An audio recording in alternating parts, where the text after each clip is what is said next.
Hello, hello, hello. In today's tank review, I will be going over the Tier 10 French heavy tank called AMX M454. And this thing have recently undergone a buff in the patch 1.18. And the buff, it didn't look considerable. It was a little bit more hit points, 200 more, a little bit better side armor, a little bit better AP pen on the special shell / gold shell. But I couldn't really find, but this also have improved the gun handling of it, so it's ridiculously good gun handling. In this battle I'm using an IRM, but in future battles I will be using no Verdstab or IRM. That's how good the gun handling is on this tank these days. As we pick up the first kill of the game here in the Burask, so let's just jump straight into it with the gun here. The AMX M54 has a 250 alpha, 250 pen on the AP, the regular AP, and 960 shell velocity with the 560 alpha damage, so you have quite a bit of damage. Oh yeah, I forgot also to touch upon that they have also buffed the reload as well on it. It's around 10 seconds reload. And then you have the special shell, which is 296 pen, yes, 296 AP pen, which is really good, and then 1150 shell velocity. So the special round is actually very solid, I would say. And the HE, you have 65 pen with 840 shell velocity. And your I can't remember the exact alpha right now. Should have written that up before I started going over this. And the gun elevation and gun depression is -8, the gun elevation is 15, so you can get this one in hold down. It's not like the most amazing hold down thing. And we are bouncing a tier 8 Patriot now for some reason. Feels bad, man. But this tank is a kind of a mobile super conk. It's supposedly be almost as good as the super conk. The dispersion, the standard dispersion is 0.32. And the aim time is 2 seconds, 2.11 actually. So the dispersion you can get down that to 29, 28, I think it is. So you can actually get around with this tank. I think 29, 28, if I remember it correctly. And as you can see, you barely have any problem with the aim time. It's only when you go full speed or you go downhill and you want to set it up. And I am just keep bouncing this AMX 51. Oh no, TNHT 51. I don't know why I call it AMX 51. Keep bouncing that cupola. While it also undergone a little bit of a nerf, and that was the tank traverse. So you don't turn as quickly, but it doesn't really matter. Like if you mount, still bouncing that cupola. And now I took a hit from the Minotaur. Uncool, very uncool. And the little bit tank traverse, that's like the nerf they got, or like, I don't know how to call it, like balancing. And you also have the low shell count, which is 30 shells. And it's more noticeable now when you're firing quicker than previously. And well, you stay longer alive as well. So it's more often that you're gonna run out of shells. But I haven't found too much of an issue with it yet. The tank has a approximately top speed of 40 and a reverse of 15. With the set of equipment you can put on now, you are gonna be quite mobile with this thing. I would even rate this tank at the moment almost better than the Super Conk, which is quite ridiculous considering how strong the Super Conk is. But this thing just has the alpha now. It has almost, well, it doesn't have the reload of the Super Conk, but with this alpha and this aim on it, you didn't see there though on the T28, but with this dispersion and this gun handling, it feels actually really nice, this tank. It doesn't feel at all a hamper, and ouch, it took that big buff and hit there. So now we know we can't back up here. Took a good shot there. The potential damage that you have in this tank is 16,800, so the amount of shells is it's okay. I mean, the double for some reason the double The double whammy bammy guns, the SD2 and such, they have over 70 or 80 shells, while this thing has 30. It's a little bit of an issue. You have approximately your view range, your base view range as 390, and that you can actually quite easily get up to full view range now. We are waiting for this Minotaur to do something, and he actually did something. He turned. Kinda wanna keep moving with this tank a lot. It's a lot of like flexing the back turret to hide the weak spot, but to go over more about the tank in itself, it's just a beast right now, I would say. I'm a little bit late with my video, but I'm here at least, and we tried to hit an HE with that. It was so close to actually penning that with an HE. And this tank is ridiculous at the moment. He's got the speed, he got the ferocity, he got the quite mobility. He doesn't feel any hampered at all. As you can see, this Minotaur is sort of had a little bit of advantage over me. He is slower though, but we are easily gonna catch up. And then the gun is ridiculously good now. But it is an aimer's tank. You can't just go around and be like 340, 330, 350 heat and be, you know, swinging around and shooting everything and penning left, right, and center. This tank, you need to have a somewhat of an aim to get in to get it in. Oh, the DPM, I forgot. The DPM overall for base stats is 2,600 in this tank. That's what I was thinking of before. That couldn't get out of my mind. And we got the last tank here alive. Is a 50B. Smack one on him. Can we smack two? Can we get the ram? Can we get the ram? No, well, picked it up. And there we have it. A neat little quick game on Cliff. Let's hop on to the next match. And here we are on Erlenberg, everyone's favorite map.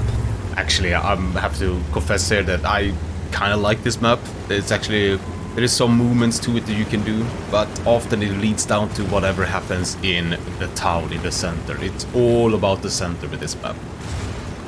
And here we start. I kind of want to get first forward here, and the only one who's racing me, who has more speed, is the Sharpfoot Turret. We should overtake him. And this battle, we have no IRM, and we mounted up a turbo. This, I did a couple of games. I did 4 games in the AMX M454 here. And I managed to rack up a 6.7, I think it was 6,700 average damage in just a few games though. But this tank has ridiculous firepower now. Ridiculous firepower. And it's very fun to play. Ooh, can we get the shot there? Thank you, 430. So to touch a little bit more about the tank and stats and such, one thing that has not changed is the armor wise of the tank, and it's a 220 hull. Oh well, one thing has changed with the armor. Well, the 220 hull is the same with the front, but the side is 85, so a little bit better side scrape-ish you can actually come up with, and they have 40 in the back. And on the turret you have 300 in the front, and then 80 on the side and 40 in the back. But you do have 2 weak spots on the tank, on the turret, which is very weird since we have the Italian tanks. Both of the cupolas can be penned.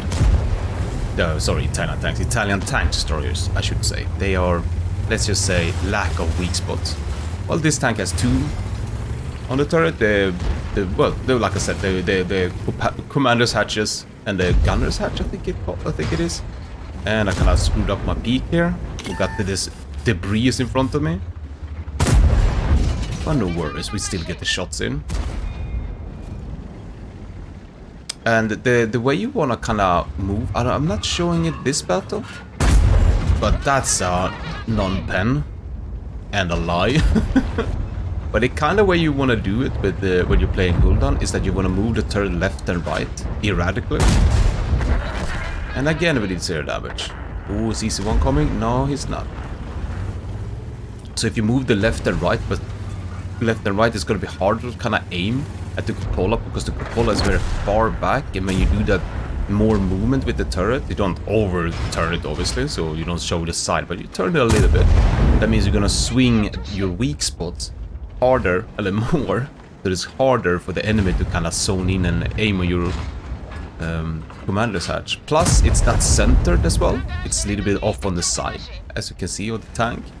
And that way you can kind of maybe trick the enemy into missing, or make it, at least you make it harder for the enemy to try and hit you. Here I'm not doing it when I should be doing it. Make the leopard easy to shoot me. And here I am, I'm completely alone. There's a mouse next to me, there's a CC1 coming in, and the Leopard and the E5 are both looking at me. But we got a good old buddy Kranman coming in here with a big rescue.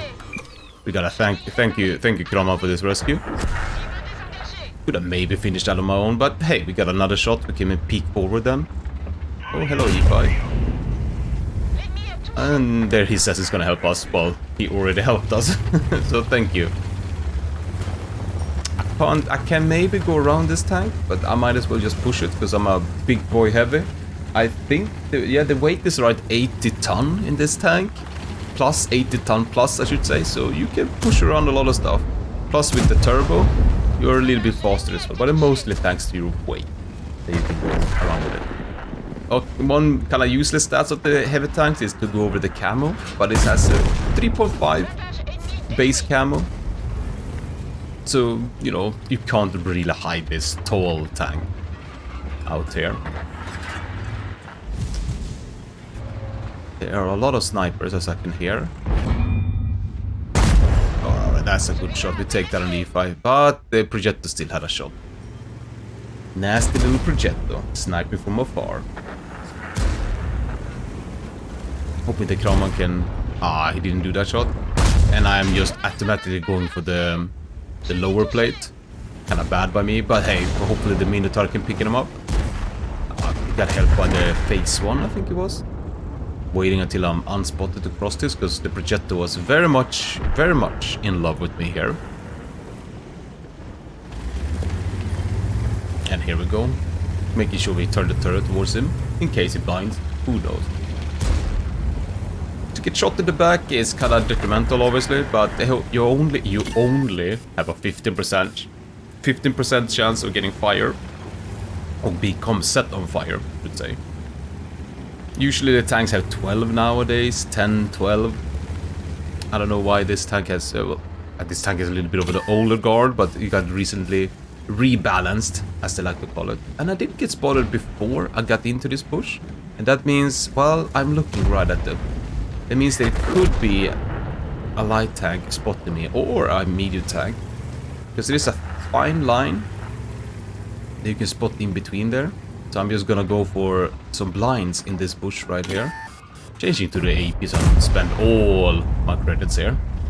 Might as well use the regular AP for blinding and or HE.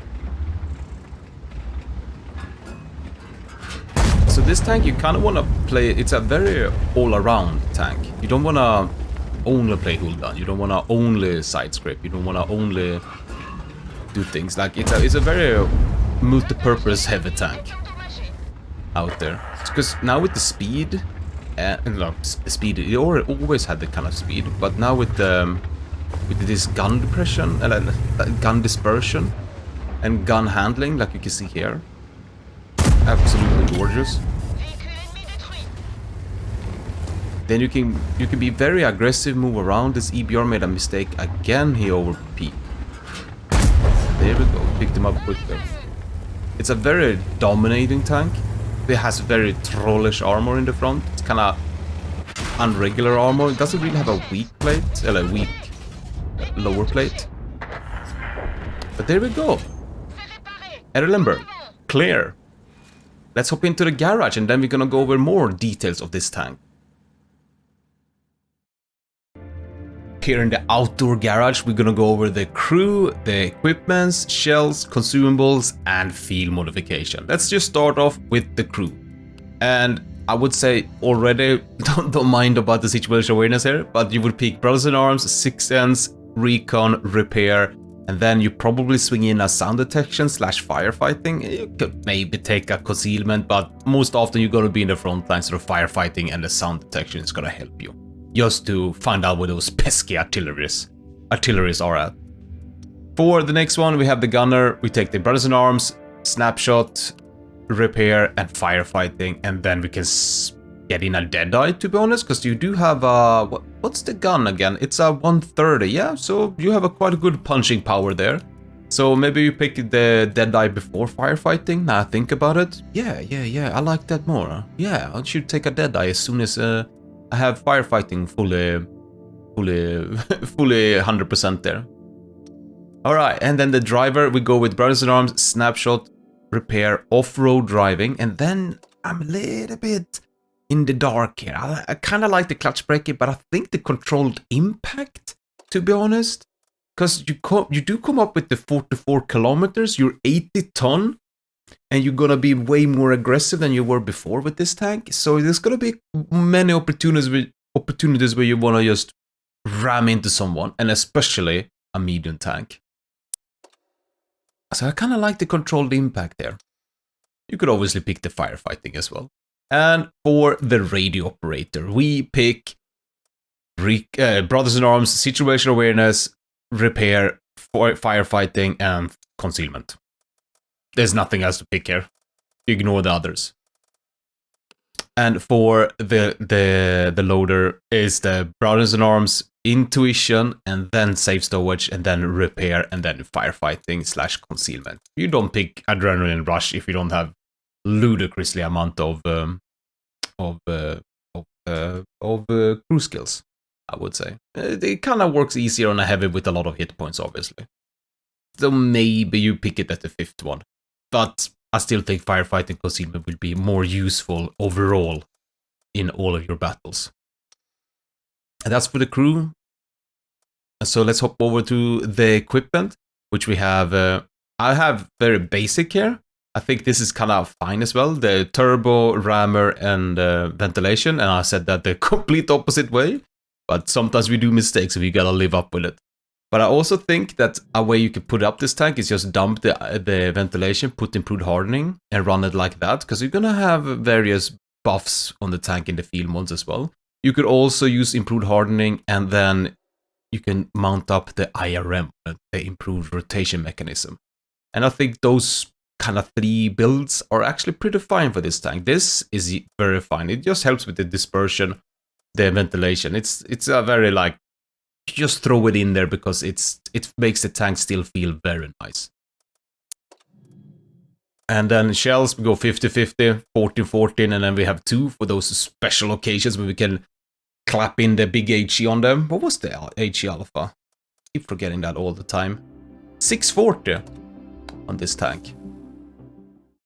And then consumables, the regular first aid, repair, and then food. Wait, what is it? It's actually a strong coffee. And now we go over the field modification. And it is all terrain, like always. It's the parallax adjustment, so you get up to 28 dispersion. Very nice. We pick the periscope electric drive. That way we can put on improved hardening and turbo and still have full viewer range. For the boost, we go with firepower. 100% boosting the firepower. Get that reload down there. You don't need to boost up the mobility here because we want that juicy reload to go down. And for the next one, we pick the more traverse speed so we can get the hell away when we are peaking. And we want to get up to the magical 20 kilometers. 19 is okay. And for the last one, here you don't have to pick depending on if you have IRM on the tank. I think it's perfectly fine. But if you don't have no IRM, you should pick the more dispersion bonuses for the tank. And you're gonna get the more HE damage and ramming damage, but this is why control impact might actually matter, so you counter that ramming damage that you take, because you're still 80 ton, which is actually quite significant for a tank out there. There's a lot of heavy tanks are 60 and such, and 60-70, and well, obviously mediums are less. So this 80 ton is very interesting to maybe get a ram and 2 in there. But that was my review of the AMX M454. This thing is an absolute beast out there. I'm using the Battle Pass camo. We can maybe take that off so we can showcase how it looks without it. We put this on.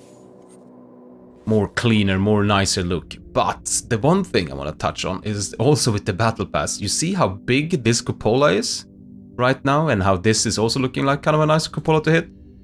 if we add in the Gascon Battle Pass camo, we apply it, we get this magical plate right there. And you can see how the cupola looks way smaller.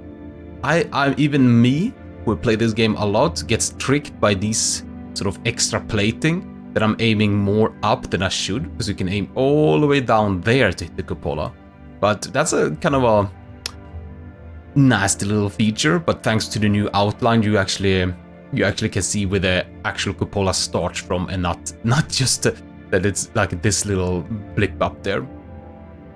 But that's my little review of the AMX M454. Solid all-around heavy tank, very good. It's fast, it got the firepower. It's one of the deadly machines out there. I hope you liked the review, and I'm out of here. See you later.